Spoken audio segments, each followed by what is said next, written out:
Bonjour à tous, aujourd'hui je vais vous apprendre à vous enlever une partie du visage et à cacher votre œil. J'ai tout d'abord pris de la vaseline que je suis venue placer sur mon sourcil. N'hésitez pas à en mettre une bonne dose pour bien le protéger. J'ai pris ensuite du latex que j'ai mélangé avec de la farine pour en obtenir une pâte. Ça va me permettre de ne pas avoir besoin de mettre du coton ou du papier dédoublé. Je suis venue estomper le rebord de ma blessure avec ma peau. Donc pour cela, j'ai pris ma spatule. Vous pouvez très bien utiliser une cuillère pour venir aplatir et avoir quelque chose de vraiment très fin. Il faut vraiment essayer d'avoir le rendu le plus lisse possible. Avec un dotting tool, je viens ensuite décoller les rebords intérieurs de ma blessure. Je profite aussi pour rajouter un tout petit peu de latex par endroit. Et je n'hésite pas à tirer pour donner des effets déchirés sur ma peau, enfin sur le latex. N'hésitez pas à bien décoller certains endroits où vous avez eu plus de latex.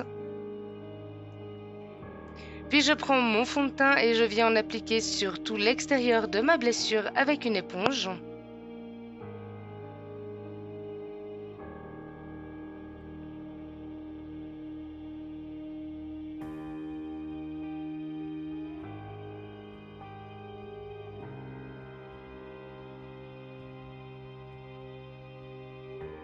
Je prends ensuite mon anti-cerne et je viens en mettre.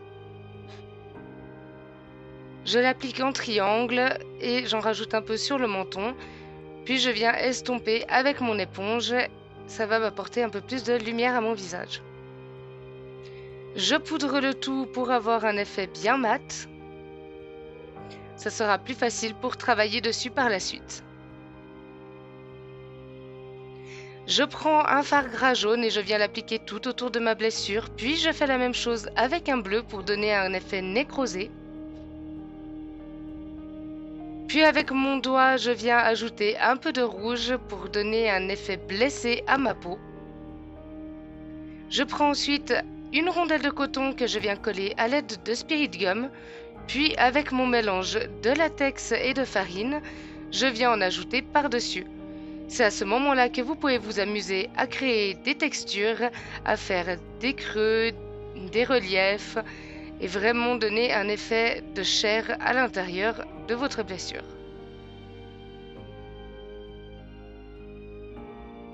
Je prends ensuite du fard à paupières rouge que je viens placer sur l'ensemble de ma blessure. Ça va me permettre d'avoir une base colorée sur laquelle il sera beaucoup plus simple de travailler.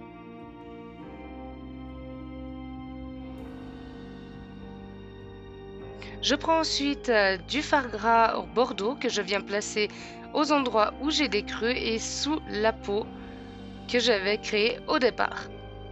Cette étape est assez longue, mais je vous conseille de la faire consciencieusement. C'est vraiment ce qui va apporter beaucoup plus de volume à votre blessure.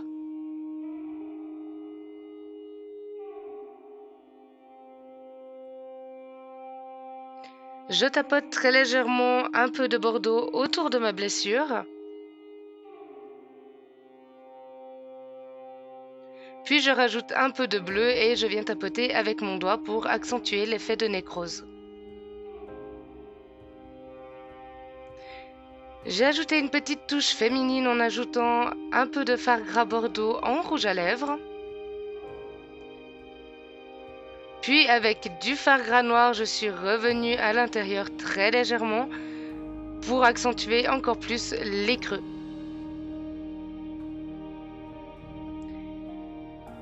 Faites attention à bien dégrader les couleurs entre elles pour ne pas avoir des barres de couleurs.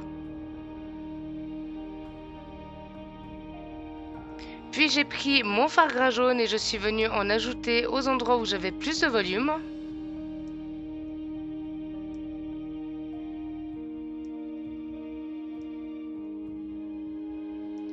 Et ensuite vient l'étape du faux sang. Donc j'ai tout d'abord commencé par du faux sang liquide que je suis venue tapoter sous la première peau et légèrement sur la peau.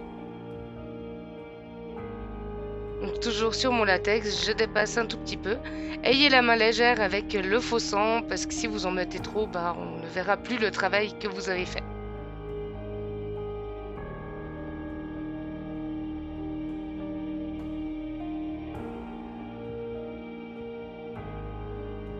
J'en mets un tout petit peu dans les creux que j'avais créés au départ et je colore certaines parties avec un tout petit peu de faux sang.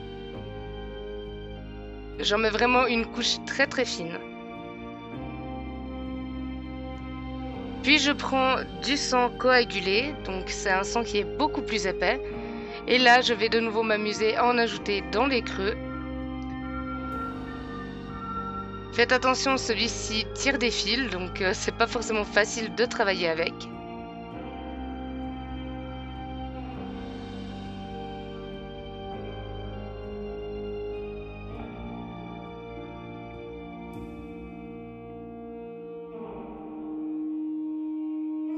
Je vais d'ailleurs profiter du fait qu'il tire des fils pour ajouter encore un peu plus de texture. Donc pour ça, j'appuie mon pinceau, je le relève, je le tire et je le rappuie plus loin. J'ai repris du faux sang liquide et là je suis venue faire quelques coulures de sang. Donc pour ça, j'ai simplement mis à l'intérieur de ma plaie et j'ai laissé couler le sang. J'ai un petit peu aidé avec mon pinceau pour certaines coulures. Là, je viens enlever un des fils qui n'était pas censé être là. Puis je viens tapoter avec mon pinceau pour faire un effet d'éclaboussure autour de ma blessure et le maquillage est terminé. N'hésitez pas à me laisser votre avis en commentaire et si vous avez d'autres idées à réaliser,